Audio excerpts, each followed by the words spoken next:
Merry meet everyone, Hawthorne here, and welcome back to the YouTube Pagan Challenge, and I believe we're on week 3, and this is very exciting. And first of all, I'd like to explain why I'm not going with the order that everyone else is on.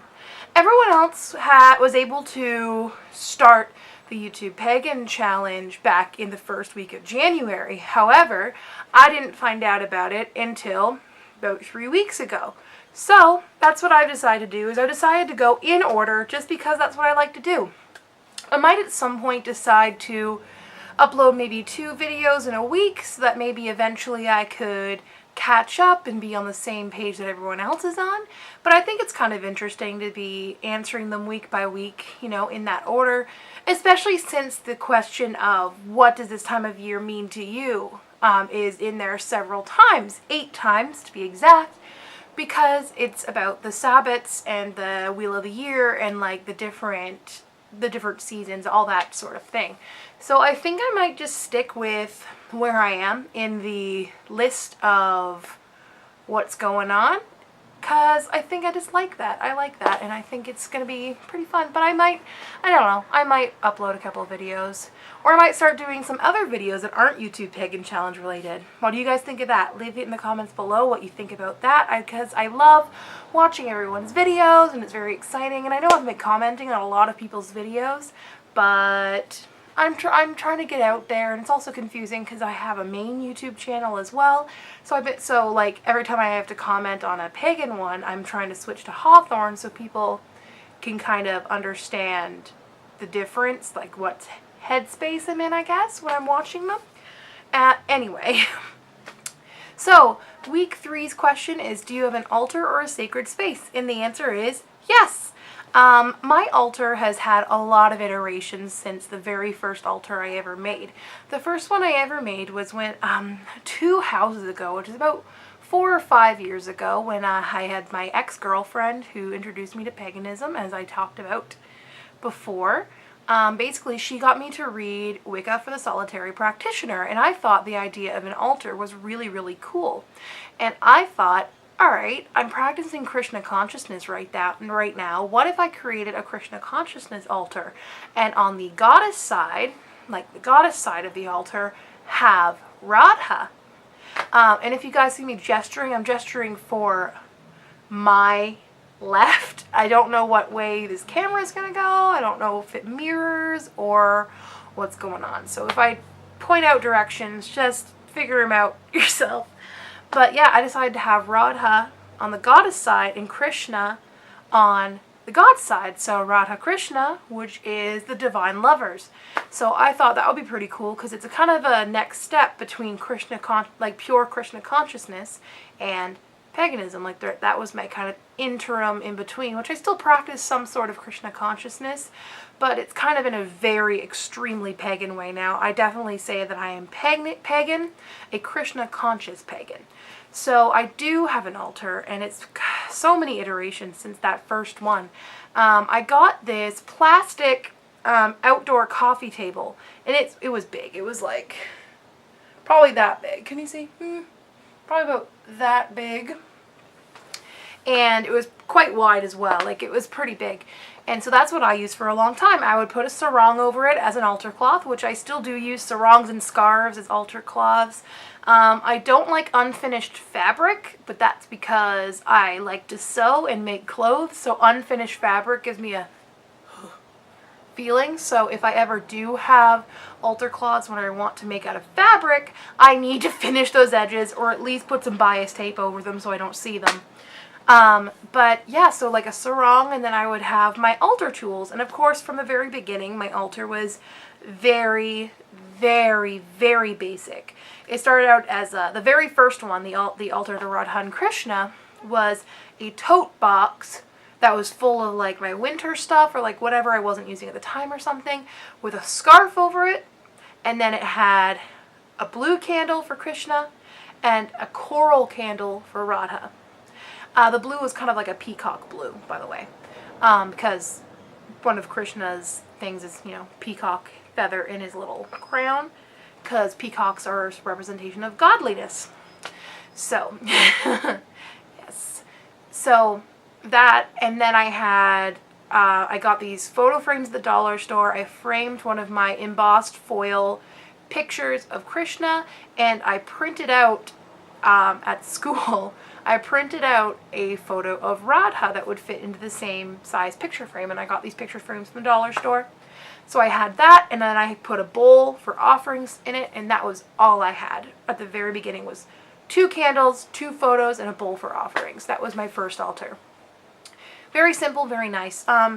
So then when I got to that big plastic table, and I started collecting so many altar tools, and it wasn't just to have them, it was just like certain things called me.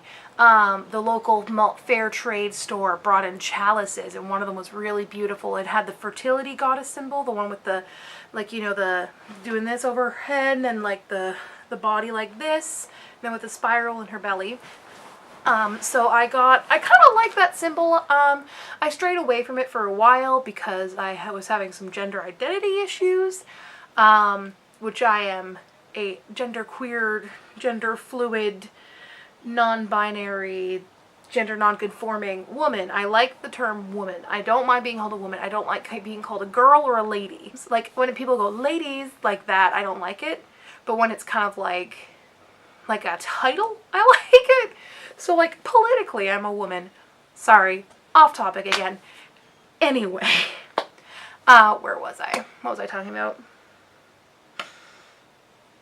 Right, I disconnected from that symbol for a while because of my gender identity issues, but then I realized I don't have to feel bad about using that symbol.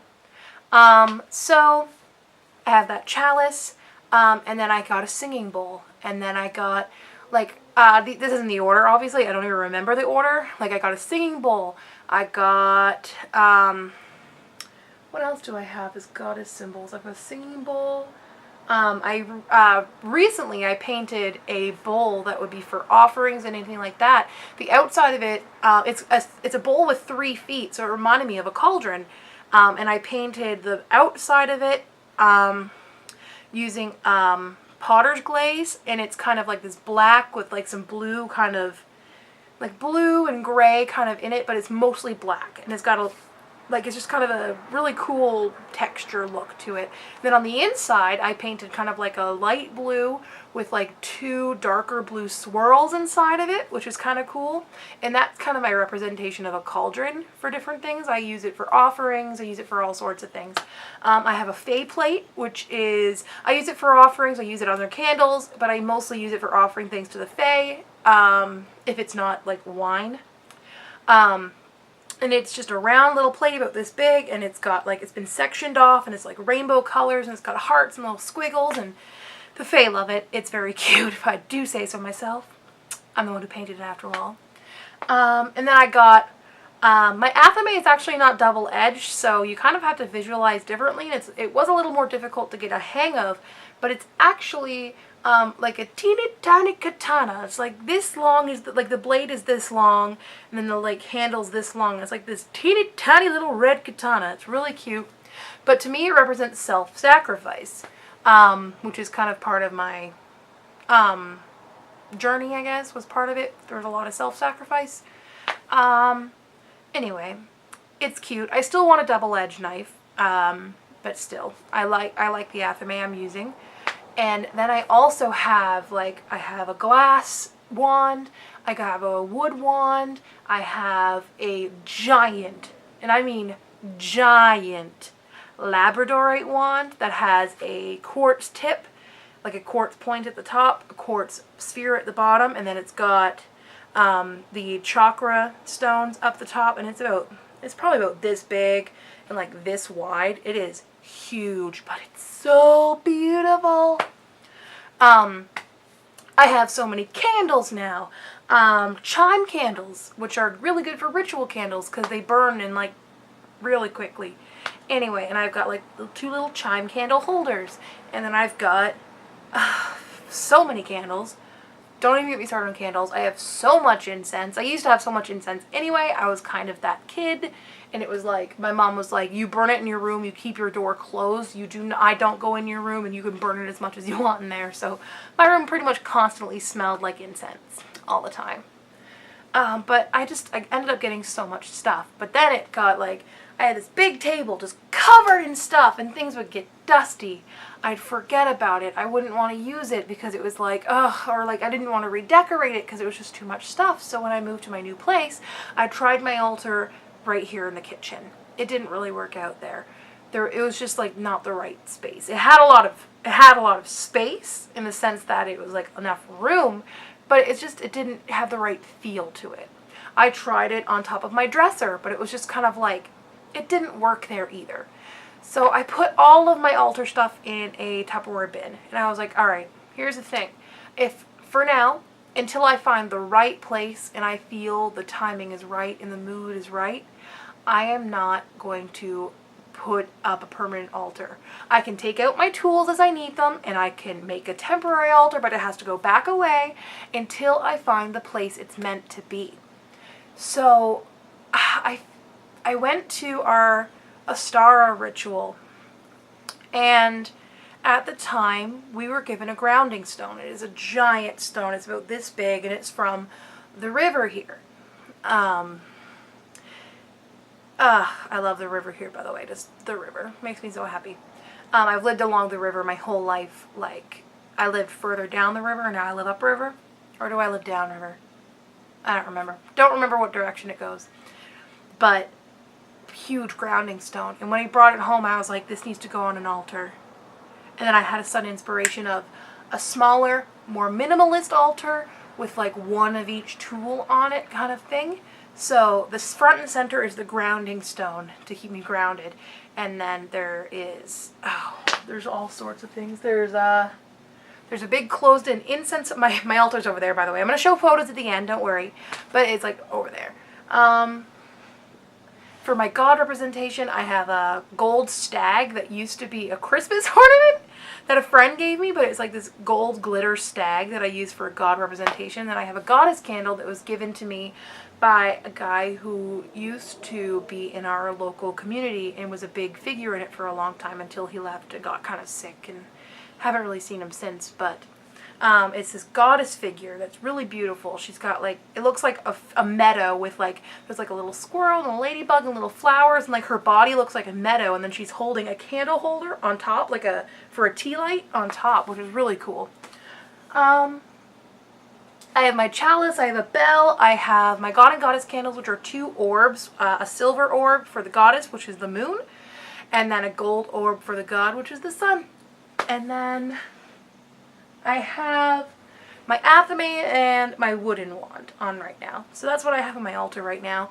I'll show photos. It's just like really awkward to film there. I was going to film, but then I was like, that's going to be too awkward because like right in front of it is my bed. Because it's right beside of my bed. I kind of like, I roll over, like sit up in the morning, and then I have a little prayer sesh. And by prayer sesh, I mean I say, God and Goddess wise and true, guide me now in all I do.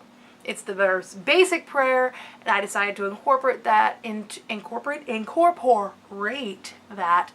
my daily practice because I thought, well, I'm doing a daily practice challenge where I have to do something I have to do something with my spiritual practice every day, and that could be anything. I could consider going for a walk a spiritual practice because it's outside, or it's with nature, or I'm thinking of the God and Goddess while I'm out there. Or simply because I'm taking care of my body and like that's a gift kind of thing. Yeah, I could consider almost anything to be a spiritual practice. Like I consider doing art a spiritual practice because I work with Lou and Bridget a lot. And Lou he's a bard and he's like a poet and he's big on skill and that sort of thing, like the more creative skills. And then Bridget, there's just like this feeling I get like of inspiration because Bridget is kind of like got the flame of inspiration, the well of healing, you know, the forge of, I don't know what that is, determination. What does the forge represent? Someone in the comments below. I forget what Bridget's forge represents. Help. But yes, so that's pretty cool. That's pretty much, you know, I do that. I roll out of bed. There's my altar. I say that quick prayer. I keep my pentacle on it, my normal pentacle, the one on the chain that is silver, Not the like choker with a little pentacle, not the like 90s choker. I like that one, but it's not going on my altar. I keep that one, I keep my Bridget necklace, and I keep my pendulum on it. And my pendulum is new. It's a nice heavy, like small, it's quite small for me. I've got big hands because I'm very tall, 6'1". So it's got a very small but heavy metal pendulum. Then on the top, it's got a little silver, the goddess with the swirl in her belly. I really like that image a lot recently, and I don't know what that's about. But yeah, thank you guys so much for watching. I don't even know what this video did, but apparently I've been talking for a long time. And I know that I went on a lot of tangents, but that's what this channel's gonna be. My main channel, my normal YouTube channel, is very curated and edited, but I decided that this channel is gonna be way less edited. Like, the only thing that might be edited out of is if I like break down crying, and I don't want y'all to see that sort of thing. So we'll see. But yeah, so thanks so much for watching, and blessed be.